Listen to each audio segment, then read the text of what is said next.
Okay, so this portion of the video, I want to do more of tutorial-based edits. If you have like a PowerPoint or you're trying to showcase like how to use software or things of that nature, because the last one we just went through was how to do like a video edit. So for this, I'm specifically going to go over how you would do a tutorial based on the video that you have presented. So it's going to be a tutorial on the tutorial I just did. So first thing to talk about, if there's a problem with the volume in any way, shape, or form, you can adjust the volume simply with this green issue here. If I wanted to drop it out completely, I could put it down, which I'll do that just for the purposes of it playing so it doesn't overlay my sound like it did in my past video a little bit.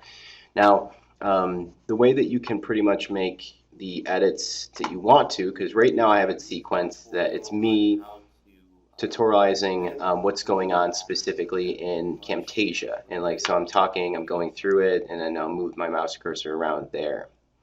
Now, if I want to make edits specifically on this video as far as like tutorial-based stuff, what I can do is music to it. I can put like, a nice little electric tone in the background down here to play during the whole entire thing. So kind of a music track in it, and you can dim it down. But I'm not needing that, so I can get rid of it. So I have that portion of it, and then I have like this, that this is the tutorial base of it. If I want to do around annotations, if I want to add like some kind of arrow into the sequencing, I can do that, like go here,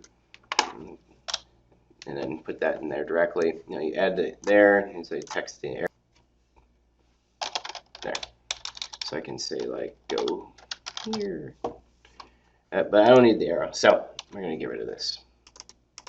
The text is there. I don't need the arrow. I can make it go away.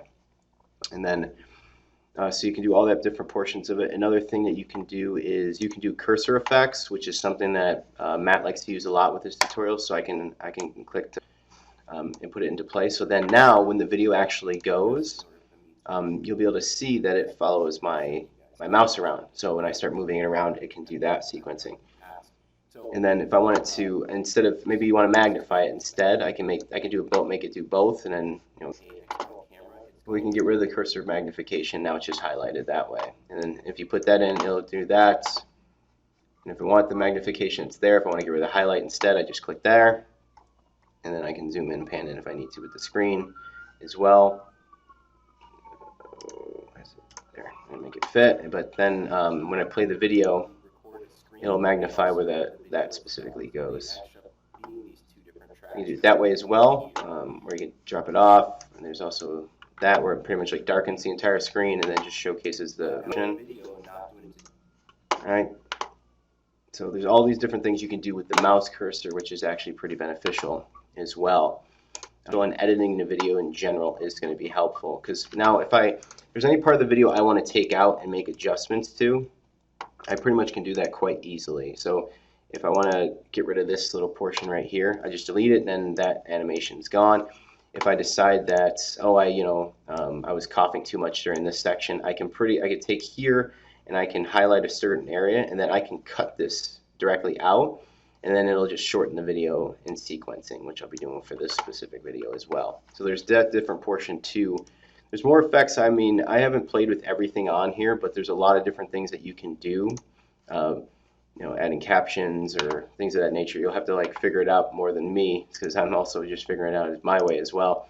But then also, if you wanted to, like I did in my past videos, I put like a UAT logo on everything. So you can also take this and you can put it directly into the video as well. So you can staple the brand.